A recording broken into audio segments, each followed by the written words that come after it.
ரேகை வந்து தனமணி ரேகை. அப்ப அதாவது நம்மளுக்கு வந்து தேவைன்னு ஒரு விஷயங்கள் வரும்பொழுது அதுக்கு பணம் எந்த விதத்திலேயாவது நம்மளுக்கு வந்து சேர்ந்துருங்கிறாங்க. சரிங்களா? இந்த ரேகை வந்து மேரு ரேகை அப்படிங்கிறது, மேருனா ஒரு மவுண்ட், மலையை பத்தி பேசுவோம். பிரமிடு அப்படிங்கிற விஷயங்கள் எல்லாமே மேருன்னு சொல்லுவாங்க. ஸோ அது போல நல்ல ஒரு வளர்ச்சியை தரக்கூடிய ஒரு அடையாளமும் அந்த ரேகையில உண்டு. 3 புள்ளிகள் வந்து யோகத்தை தரக்கூடிய புள்ளியாகவும், ஒரு புள்ளி வாழ்க்கையில சில கஷ்டங்களை தரக்கூடிய புள்ளியாக சொல்லப்படுது. சூழ்யோகம் காலயுக்தி ஆண்டு தோற்றம் சிம்மமதும் திங்களதாய் இருபானார் திகதி நிலவு வாரம் பூராடமீனும் ஆபிகுரு நண்டில் நீலன்றவி மால் வேங்கை செய் தூக்கில் தூக்கிடத்தோன் அரபுகவி பாவைதிலே தனக்குமே மதிவில்லில் ஞானி மீனில் மிக்கதொரு நவக்கோலும் அமைய காலம்.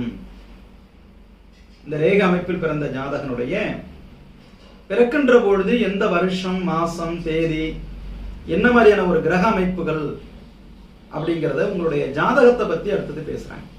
இந்த ரேகைக்கான அடுத்த அடையாளமாக உங்களுடைய ரேகை பத்தி, ஜாதகத்தை பத்தி பேச வராங்க. அப்ப தமிழ் வருஷங்கள்ல 60 வருஷத்துல முதல்ல தொடங்கக்கூடிய வருஷம் பிரபவ, விபவ, சுக்கில அப்படின்னு சொல்லுவோம்.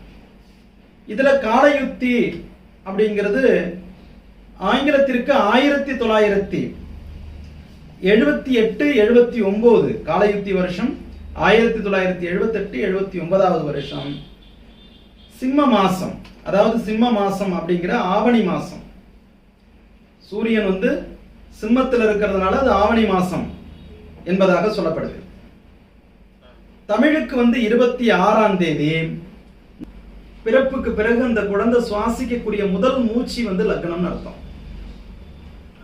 ஒரு குழந்தையுடைய ஃபர்ஸ்ட் பிரீத். அப்ப ஜனன காலத்தை விட அந்த குழந்தை சுவாசிக்கக்கூடிய முதல் மூச்சு தான் நம்மளுக்கு முக்கியமானது. அந்த லக்னம், அதனாலதான் லக்னத்துக்கு பெயர் உயிர் என்று சொல்றோம். அந்த லக்னம் என்பது இந்த ஜாதகருக்கு கடக லக்னமாக இருந்திருக்கு.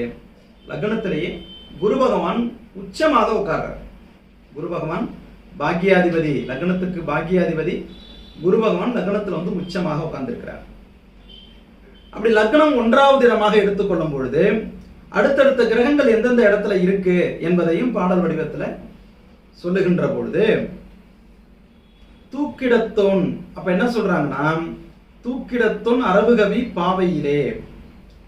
லக்னத்துக்கு 2வது இடத்துல சூரியன், புதன், சனி.